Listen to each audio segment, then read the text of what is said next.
5 de mayo de 1990, aeropuerto de Stuttgart, Alemania. Después de casi medio siglo de exilio en Argentina, Josel Schwabenberger regresa a Alemania. Este hombre, de 78 años, no regresó voluntariamente.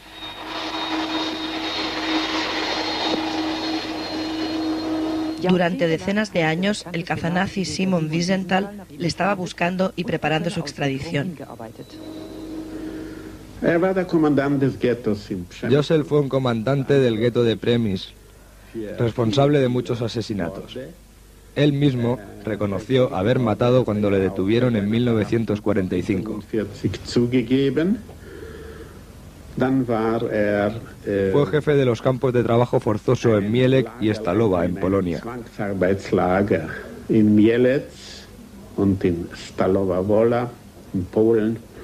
Por donde pasaba, quedaban muertos tras de él. En todos los medios de comunicación se pudo ver la escena de su extradición. Hubo gente que por su edad sintió compasión hacia él. Claro, a la gente le da pena que lleven ante los tribunales a una persona de avanzada edad. Tienen compasión por un hombre que nunca la tuvo antes con nadie. Entre sus víctimas había personas de edad más avanzada que la suya.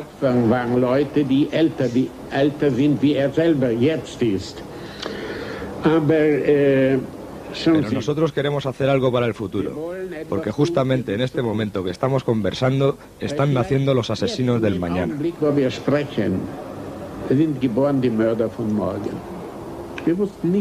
Nosotros nunca supimos cuándo nacieron los asesinos de nuestras familias, pero estos asesinos sí deben saber ahora, justamente en el caso Schwabenberger, 48 años después, a una distancia de 10.000 kilómetros del lugar de los hechos, que no los dejaremos nunca en paz, ni a ellos ni a los asesinos del mañana.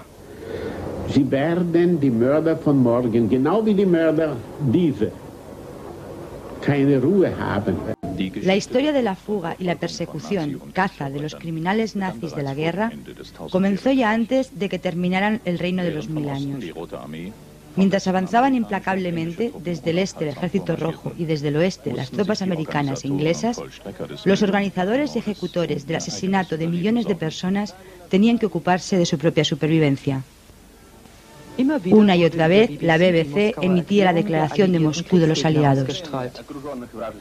Los americanos habían entrado ya en Pilsen y los rusos ya habían reconquistado la ciudad de Wilna. En todos los países liberados del nacionalsocialismo, la población recibía a los aliados con entusiasmo. En ese momento ya estaban redactadas las listas con los nombres de los criminales de guerra. Ya estaba preparado el juicio de Nuremberg. El balance de 12 años bajo la Cruz Gamada fue de millones de muertos y Europa en ruinas. Lo que pasó en los campos de batalla fue horrible, pero lo que encontraron los liberadores aliados en los campos de concentración superaba todos esos horrores.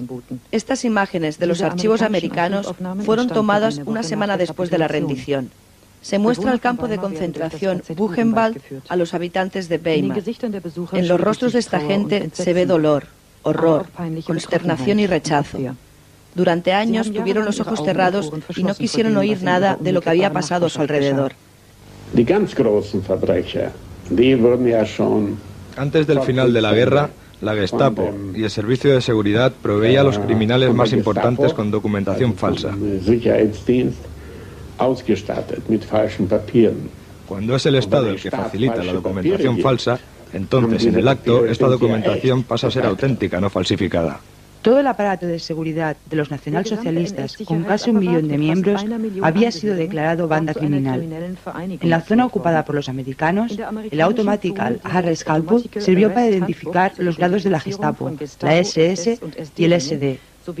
También a los alcaldes nacionalsocialistas, de Gauleiter y a los altos funcionarios del viejo sistema. En una única noche de julio de 1945 fueron internados 70.000 sospechosos.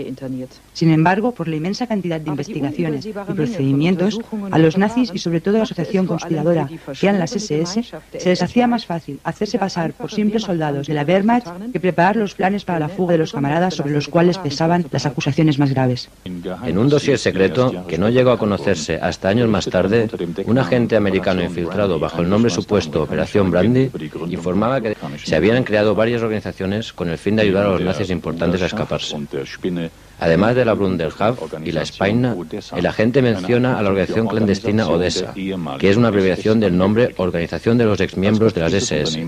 Como líder de esta organización figura Otto Skorzeny, uno de los más famosos líderes del Tercer Reich. Otto Skorzeny se había hecho famoso en 1943 con la liberación de Mussolini de su destierro en el Gran Sasso. Además, Skorzeny estaba considerado el especialista de Hitler para sabotajes y operaciones secretas. De su interrogatorio en el campo de detención americano se llegó incluso a hacer grabaciones. En esta imagen, Skorzeny le enseña al oficial que le interroga la pulsera de oro que le había regalado Mussolini como muestra de gratitud.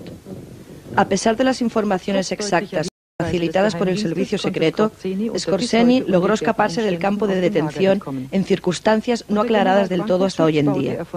Protegido por el general Franco, desde Madrid, Skorzeny amplió la red internacional de las organizaciones de ayuda para la fuga. Herr Skorzeny, seit 10 Jahren sind Sie hier in Madrid. Was machen Sie hier? Ich habe ein Ingenieurbüro hier und arbeite hauptsächlich im Stahlgeschäft, Maschinengeschäft etc. Fundó la organización CEDADE y murió en Madrid en 1977. La organización más conocida y más eficaz fue Odessa.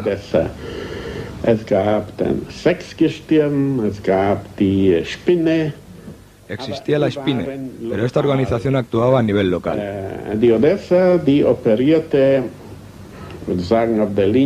Odessa, sin embargo, operaba en la ruta de Bremen-Bari, atravesando varias zonas ocupadas por los aliados, y disponía de varias maneras diferentes para llevar a la gente a Italia.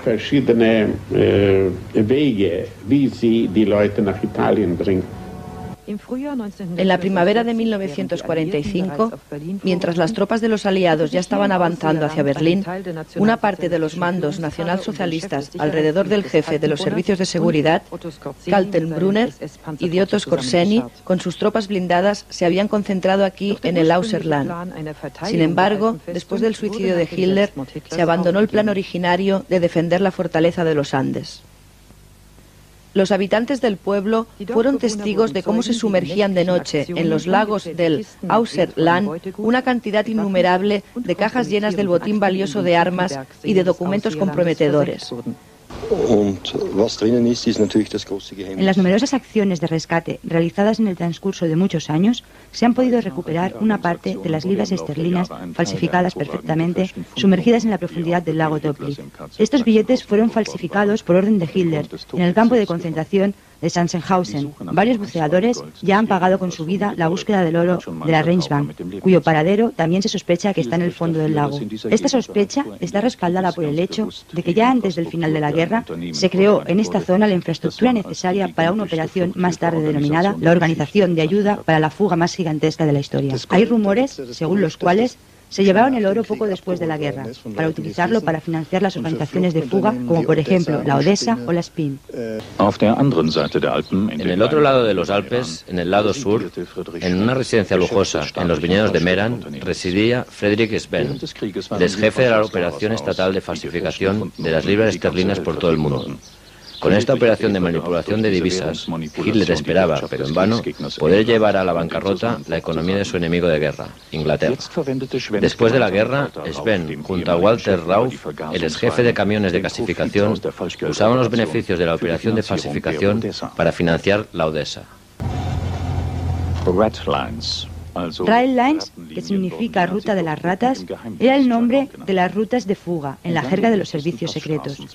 A lo largo de los puertos más importantes que van desde Austria a Italia, en distancias determinadas, se instalaron lugares de paso, las así llamadas casas de las ratas, donde los hombres que se fugaron encontraron cobijo y ayuda.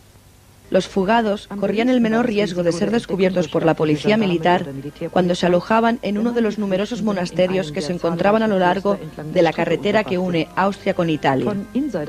Los que conocían bien el tema de la ruta de las ratas también les daban los nombres de Ruta de los Monasterios o Ruta del Vaticano. En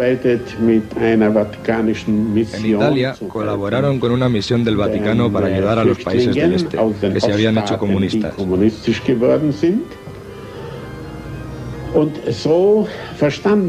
Los hombres de Odessa supieron aprovechar esa misión, dirigida por el obispo Alois Udall, para la fuga de los nazis. Udall estaba al corriente. En sus memorias reconoce estar orgulloso de haber facilitado la fuga para esta gente. Schreibt, dass stolz ist, dass diesen Leuten zur Flucht geholfen hat. Nun, vieles, also ein Teil. La Cáritas Católica fue quien financió una parte de los gastos y comisiones. Yo personalmente no creo que supieran quiénes eran estos hombres, porque también se marcharon otros refugiados de verdad. Weil es sind ja auch andere Flüchtlinge gegangen, echte, nach Südamerika. A su paso por Roma, algunos de los hombres más importantes que se dieron a la fuga los alojaron directamente en el Vaticano, en el monasterio de Delamina. De esta manera estaban a salvo ante una eventual detención por parte de la policía italiana o de las autoridades militares de los aliados. Todo ello se ha podido conocer gracias a un informe clasificado de secreto absoluto y elaborado por la Vista, agente americano del servicio secreto. Sin embargo, este informe no salió a la luz pública hasta los años 80. El agente La Vista, especializado en descubrir las organizaciones de ayuda profascistas, dice en su informe: el Vaticano es la institución más grande implicada en el transporte ilegal de emigrados. El Vaticano justifica su participación en este tráfico ilegal con su deseo de infiltrar no solo a los países europeos, sino también a los países de América anticomunista y proiglesia católica. ¿El agente descubrió que los visados para continuar el viaje a ultramar fueron facilitados por la Cruz Roja? Ja, alle diese Papiere, die über Italien gingen über das Rote Kreuz. Vatikan hat. Sí. Todos los documentos procedentes de Italia venían de la Cruz Roja. El Vaticano tenía un acuerdo con los países latinoamericanos de entregar visados con el sello de la Cruz Roja. Cuando, por ejemplo, un obispo solicitaba un favor y decía: aquí tenemos un refugiado de Croacia, un pobre refugiado croata, le daban enseguida un visado. Entre estos pobres refugiados se encontraba también el señor Eichmann, pero Eichmann tenía el nombre de Clemen cuando se marchó. En esta foto de 1950 se ve a Eichmann junto al exoficial de la aviación nazi Rudel, en el buque de emigrados con destino a América del Sur. Eichmann no fue el único que se dio a la fuga provisto de documentación de la Cruz Roja, con la firma tan codiciada del cura croata Draganovic, leal a Udall. Entre los pasajeros que se marcharon por la ruta de las ratas se encontraban además Mengele, médico del campo de concentración de Auschwitz, buscado por cientos de miles de asesinatos. Alois Brunner, especialista de Eichmann para las deportaciones, acusado de haber matado a 120.000 judíos. Franz Stang, comandante del campo de concentración de Treblinka, acusado de asesinato en 700.000 casos, fugado de la cárcel de Linz, Austria. Walter Rauch, jefe de los camiones de gasificación en los cuales murieron 180.000 judíos. Josel Svanberger, que ahora, 45 años después, es extraditado a Alemania. Viajó también a través de la ruta romana a Argentina. Klaus Barbie, jefe de la Gestapo en Lyon, condenado por los franceses, en rebeldía, a pena de muerte por el asesinato de innumerables casos. Miles de colaboradores, entre ellos unidades enteras de milicias fascistas y de las SS armadas, abandonaron junto a los ocupantes alemanes nazis sus países, se metieron y se escondieron en los campos de refugiados de los aliados occidentales y desde allí conducidos a través de la ruta de las ratas hacia ultramar.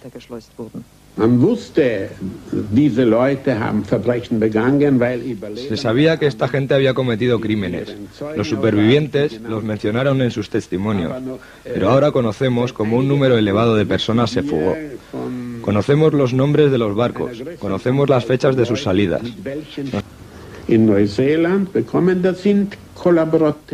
Fueron colaboradores de los nazis, pero su culpa es mayor a la de los nazis, porque ellos fueron voluntarios, mataron a sus vecinos, a los mismos que habían ido con ellos al colegio, conocían a sus víctimas.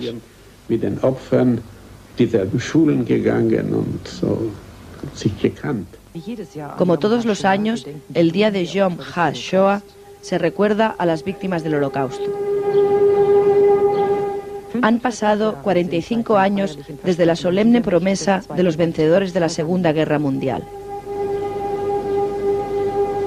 A quien haya colaborado e inducido en crímenes de guerra, asesinatos en masa o ejecuciones, las tres fuerzas aliadas los perseguirán hasta el último rincón de la tierra y lo llevarán a los tribunales para que se haga justicia. auf das Gerechtigkeit geschehe.